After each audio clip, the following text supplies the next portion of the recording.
ஷெய் விஷ்ணு பிரமா, சூரியன் முனியப்பன், நந்தி. எனக்கு நல்லா கேட்டுக்கோடா. சுடுகாட்டில் செத்தவனை கடவுள் ஆத்மாவாக தூக்கி சுடுகாட்டிலேருந்து கடவுள் அனுப்புனார். ஈஸ்வரன் நடுவில் நிற்காரா கடவுள். இப்போ இந்த செம்மத்தில் குடும்பத்தோட சுத்தமாக தூயமாக கைலாசத்தில் சுத்தமாக தூயமாக அமர்நாத் ஜோதிலிங்கம், பனிக்கட்டி மலை பெரிதா, பனிக்கட்டி சிவலிங்கம் அங்கே தொட்டு அசிங்கம் பண்ணிட்டான். அது கரைஞ்சி போச்சு. அங்கே டெல்லியிலேருந்தே தமிழ்நாடு வரைக்கும் கரைஞ்சே போகும். மனித பிறவி கரைஞ்சி நாசமாக போயிடுவான். கரைஞ்சி பெண்ணு ஆணு சேட்டை, ஓவர் சேட்டை, விவசாயத்தை அழித்த சேட்டை, நீதி நியாயம் நடக்காத சேட்டை, தர்மத்தை அழித்த சேட்டை, தர்மத்தை விற்க ஆரம்பிச்சிட்டான். விற்று பாக்கெட்டாக போட்டு தர்மம் கொடுத்ததை பாக்கெட்டாக போட்டு விற்க ஆரம்பிச்சிட்ட கேடுகட்ட குய்மனுங்களா. ஏவல் போகுதுரா. எல்லாம் 2 வீல் சக்கரத்தில் பரு ஐட்டம் பூரா காலியாகிடுவான். எனக்கு மூளை இருக்குது 10 லட்சம் கோடி, 100 லட்சம் கோடி வீடு வாசல் கட்டியிருக்கேன், இடம் வாங்கி போட்டிருக்கேன்.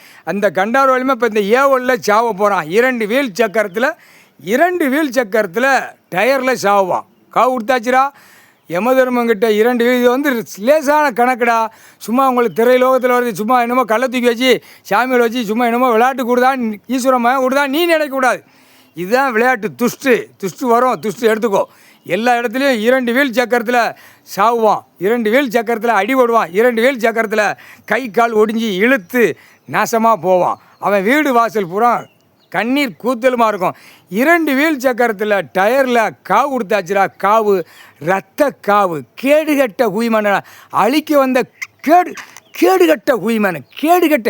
இப்போ கைலாசத்தில் பத்திரம் போட்டுக்கானா, அம்புட்டு சுற்றி ஏண்ட இந்த இடம் என்ற புழுதி இருக்குங்கானா, அந்த புழுத்தியில் ஏவல் பூரா உட்காந்துருக்கு. இப்போ தான் போவோம், புர்ன்னு போவோம். இப்போ 2 வீல் சக்கரத்தை தூக்கிட்டு ஆட்டிகிட்டு போவான். அப்படியே அவனுடைய சொத்து சுகம் பூரா இழுத்து நாசமாக போய் திருவோடுக்கு வருவான். திருவோடுக்கு வந்த பிறகு ஆஸ்பத்திரிக்கு அறுக்க கொண்டு போய் போகும். அதுதான் ஆஸ்பத்திரியில் அறுக்க தையல் போட. அப்புறம்தான் கடைசி இழுத்து சாவ போகிற நேரத்தில் கடவுள் இடத்துல போய் சேட்டை பண்ணோம். நமக்கு ஆண்டவன் பகவான் கடவுள் தண்டனை கொடுத்துட்டார். அப்போ தான் நாக்கை வெளியே எழுப்பான். 3/4 சத்தியம் 32 காலிலேருந்து தீயா பிடிக்கும். அடுத்து 1.5 ஏக்கர் கடைசி இப்போ ஆடுதானா, அது தீயா பிடிக்கும். அடுத்து ஊடால ஒருத்தன் எழுதி ஆடிக்கிட்டு இருக்கானா, அதுவும் தீயா பிடிக்கும். தீ மாதிரி பிடிக்கலை. குடும்பம் வேரோட கருவோடு அறந்துவோம். ஏன்னா முதல் கணக்கு காவு கொடுக்குற கணக்கு விட்டாகணும். கைலாசத்தில் 3/4 சத்தியம் கைலாசத்தில் சேட்டை பண்ணோம் கணக்கு பூரா விட்டாகணும்.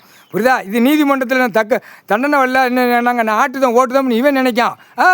கடவுள் கொடுத்த தண்டனை, கடவுள் கொடுத்த பனிஷ்மெண்ட்டு, இதுதான் கணக்கு. 3/4 சத்தியம் புரிஞ்சுக்கோங்கடா. கணக்கு போட்டாச்சு.